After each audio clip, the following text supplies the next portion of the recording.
Wow.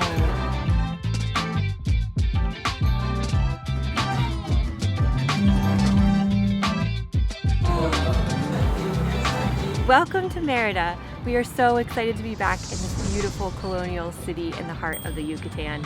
We visited Merida back in 2021 during the COVID pandemic when we did our epic RV trip through Mexico. But Merida's changed a lot since our last visit. It's growing so quickly, and we're really excited to take you with us this week as we try and find the best things to do, eat, and see here. We're going to be visiting some places we didn't in our last trip, so make sure to check out that vlog because this is definitely going to make it like the perfect Merida trip. I will warn you, this vlog is going to have a lot of food.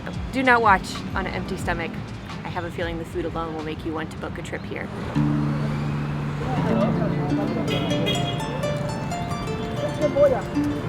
We're going to start our time in Merida off in the Plaza Grande, which is like the Zocalo, their largest plaza.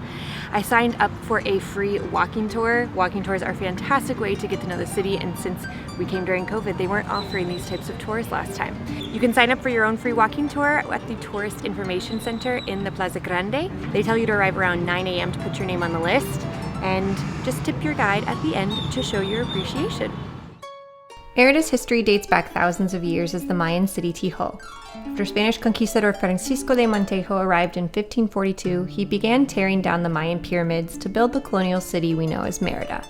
His home in the Plaza Grande, which you can visit for free, remains the oldest building in the city, with the facade being completed in 1549. Our guide explained the complex history between the Mayans and Spanish and the influence it had on the culture today. While the city may not look as it once did under Mayan rule, it's estimated that as much as 80% of the people living in the Yucatan have Mayan lineage, and many still speak the Mayan language today. Spanish officials continued to reside in Merida for nearly 250 years, with the city acting as the capital for the entire Yucatan Peninsula. It wasn't long after Mexican independence in the 1800s that Merida became the wealthiest city in Mexico. That was until nylon was invented and the industry was left in shambles, leaving many of the buildings and beautiful haciendas abandoned with it. If you're a chilaquiles aficionado like us, or if you don't know what chilaquiles are, you need to come to Chilaquiles. This spot allows you to build your own chilaquiles bowl, so you get to choose from the corn tortillas, blue or yellow, and they have a bunch of different sauces like mole. I got the poblano sauce. Dennis got the house green sauce. So I rolled the dice on the house roasted tomatillo sauce, and it is banging. It's got just enough smoke. Look at the cheese melting on it. This poblano sauce is so good. Perfect crisp. Come here. We burned off our chilaquiles by strolling through the colorful streets and plazas of El Centro. Before we knew it, our hunger struck again and we found ourselves at Manjar Blanco. You enjoying yourself? I am. This is such a beautiful restaurant. We came to Manjar Blanco, which is made famous by the Taco Chronicles for its Cochinita Pibil episode. If you haven't watched that show, check it out. It's amazing. It's just a really nice restaurant that's become very well known for Yucatecan food. We got the sopa de lima, which is a traditional soup. This one has pavo, but I've also seen it with chicken. They use like a beautiful broth, lots of lime, cilantro, and they have a little bit of fried tortilla crisps on top. And we also got the queso relleno, which is a stuffed cheese. There's something called edam cheese that they fill inside, and this one's going to be covered in that same beautiful sauce. It's in relleno negro. It's just so light and refreshing. In this gloomy weather, it's very fitting. Although I don't know how they're eating this like every day when it's so hot here. It's very good. I also forgot to mention that we got a ojo rojo. It's kind of like a michelada, but instead of using clamato, they use hot sauce. Dennis tried it for the first time last night. Perfect. I got a limon and chaya drink. Chaya, it's kind of like a spinach, but it's very traditional in Yucatecan food. Kind of want a popote, a straw. No. Why don't you grab some of your utensils and mix it? That's really yummy and refreshing. Wow. This is beautiful. It's in this like gorgeous gravy. This is so unique. The cheese is actually quite pungent from the smoky sauce that comes with it. This is like unlike anything we've ever tasted in Mexico for sure. This is so unique. If you're looking for a finer dining experience or just want to get away from the traditional Yucatecan cuisine, I highly recommend coming to Calle 47.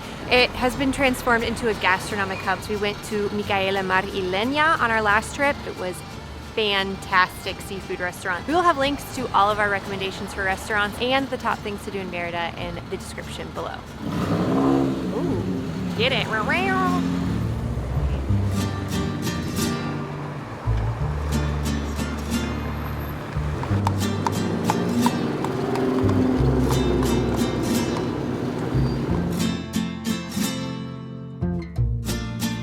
Merida became Mexico's wealthiest city thanks to sisal, a fiber made from the leaves of agave plants that was used for rope and other fabrics. At the turn of the century, Mexico's sisal hacienda owners became millionaires, building massive French-inspired mansions along Paseo de Montejo.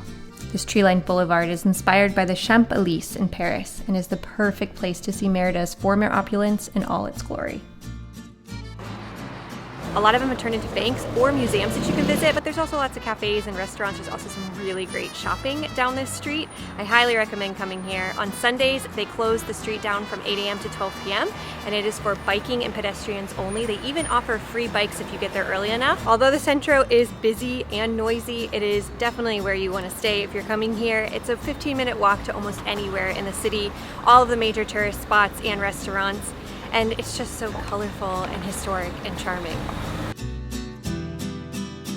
At the end of Paseo de Montejo, you'll find the Monumento a la Patria, which was built in the 1950s in dedication to Mexico and the Yucatan's Mayan heritage. It celebrates the 32 Mexican states and tells the history of the Mexican Revolution for independence. It's an iconic spot for a photo op and a beautiful statue, but we were hot and hungry, so we made our way to Taqueria Los Chupas.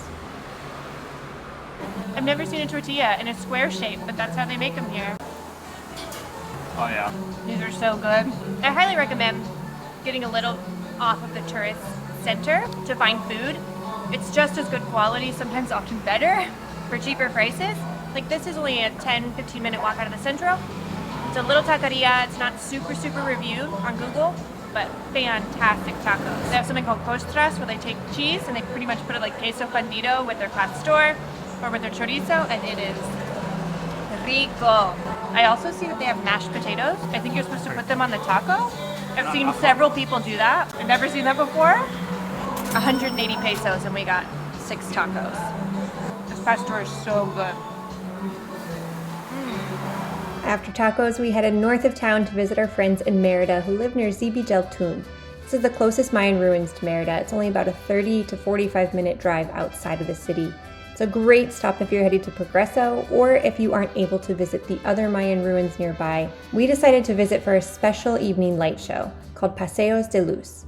It was fascinating and illuminated the Mayan history of Dzibilchaltún on the pyramids. Unfortunately, it was in Spanish only, so it was a bit hard to keep up as non-fluent speakers, but it was still a unique experience that we highly recommend to anyone who is visiting.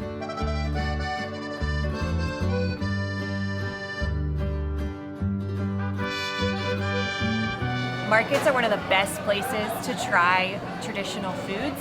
It's often way more authentic, way more local. We went to a market last time we came here and had amazing nachos pastor. But today we came to a new market. It's called Mercado Santiago, and this one is especially famous for Taqueria La Lupita. This was on Taco Chronicles for its Cochinita Pibil, and this is packed. We came on a Sunday, I'm not kidding, we must have waited 30, 45 minutes to get here. We were given a number and waited so patiently as we watched all these people eating delicious cochinita in front of us. There is a line if you prefer just to get it para llevar, to go, and you can go right outside. There's like a cute little park and seating area. I think that was probably the faster option, but we're here, we have a table, and we have ordered salbutes, which is a traditional dish from the Yucatan, as well as panuchos, and we got a volcan, which is like a gordita, but they fry the entire thing, so it's a little bit crispier. And we got it with lechon, which is slow roasted pork, and we also got it with Cochinita Pibil. We got to experience Cochinita Pibil at Rosalia Che's restaurant. She's known for being the best cochinita maker like in the world. She was voted one of the top 20 restaurants. It's in a really small Mayan village. We'll link a video up there to see that experience. It is a must if you're coming to this area. But I'm very excited. I love coming to markets like this. They have like a tortilleria that's just making fresh tortillas. You can go shopping. There's just like music. It's so lively. And the prices here cannot be beat. Look at the juice on this. I think this is going to be the best we've had. Cochinita? Cochinita. So juicy. And and the pork flavor is so intense. Everywhere else, you got a lot of the orange up front, but here it's very subtle, and you get a lot of just that tender, delicious pork. This is really, really good.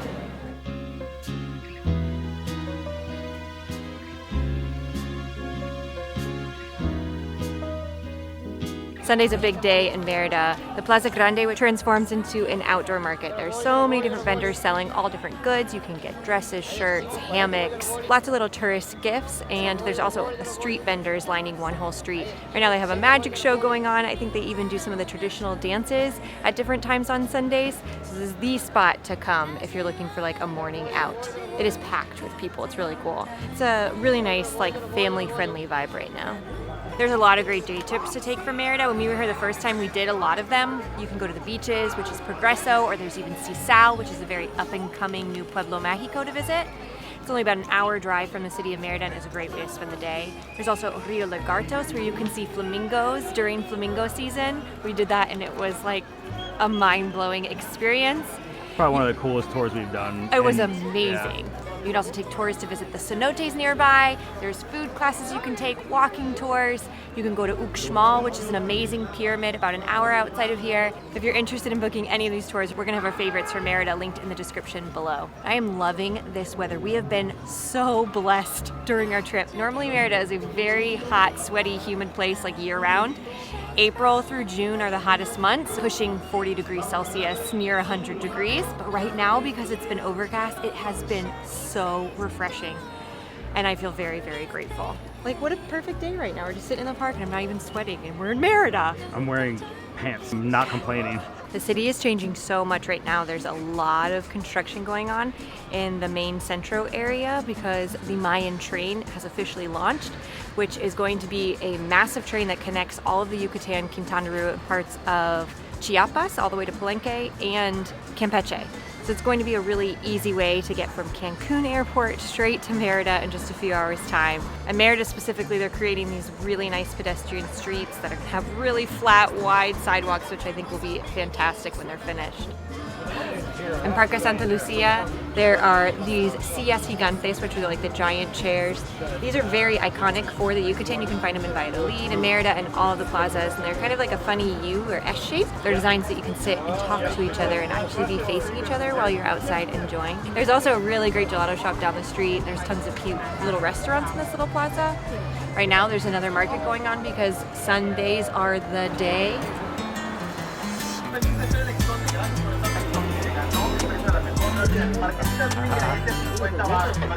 I'm so excited. Yes, let's pay. A must when coming to the Yucatan is ordering marquesitas. It's kind of like a crepe. They take like a waffle filling and they put it on a really hot pan. Then they add cheese, which this is a dam cheese. It's called queso de bola, and they roll it. That's the traditional version, but you can also add all different flavors like cream cheese, strawberry, cajeta, Nutella. I just went for the traditional since it's my first time trying it, but this place is like poppin'. It's El Tony on the Paseo, and he's clearly loved by the locals. It's like been busy nonstop. Should be. I love a dam cheese. It's like a mix between Parmesan and a Gruyere. So it's got a little bit of funk with the Parmesan feel. These are awesome. I'm kind of mad that we hadn't tried them yet.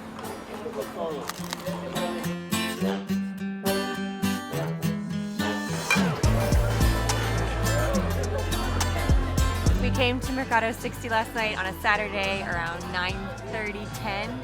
We had drinks, there was live music, Cuban band playing, everyone was dancing, and it was so much fun. But we did want to come back here to actually eat because this is a really cool new market. They have a bunch of different stalls that you can go to. They have things like arepas, they have pizza, hamburgers, they even have a place out, so there's like tlayudas, which is from Oaxaca. So everyone can kind of get a little bit of something, and then they have, of course, have lots of drinks to choose from. Tonight we came here because they're going to be doing a traditional dance from the Yucatan, along with dancers representing the other dances from some of the 32 states in the United States of Mexico. The city sometimes offers the dancing in the street. Like last night when we were walking around, we ended up seeing them have a performance, and it was awesome. If you want a guaranteed opportunity to see the dancers on Sundays here at Mercado 60, they have the traditional dancing.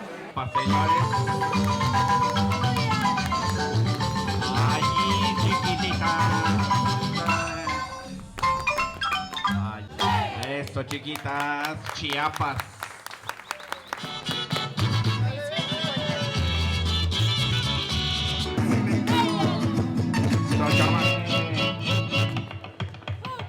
Eso. Bien, qué bonita. Eso. Allá, chavaco.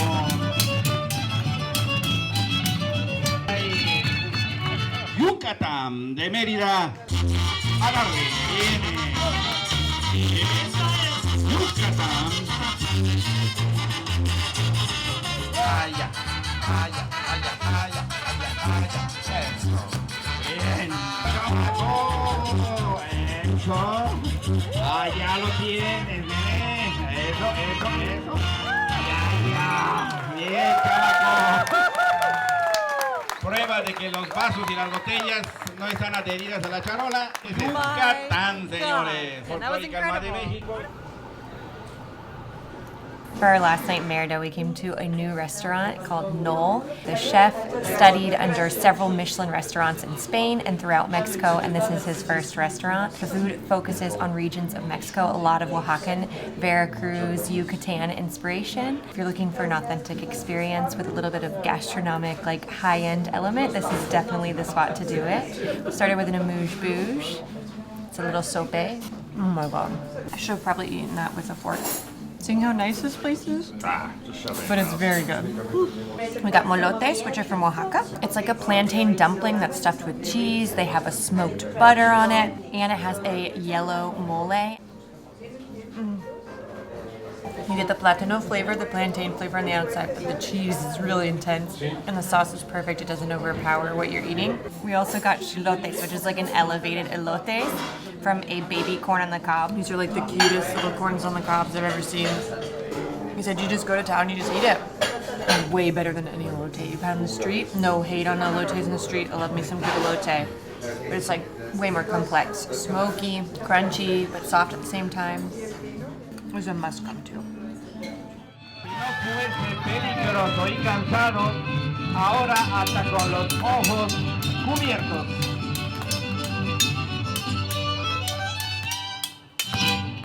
Sí, señores, Nayarit para todos ustedes, aquí en Mercado 60.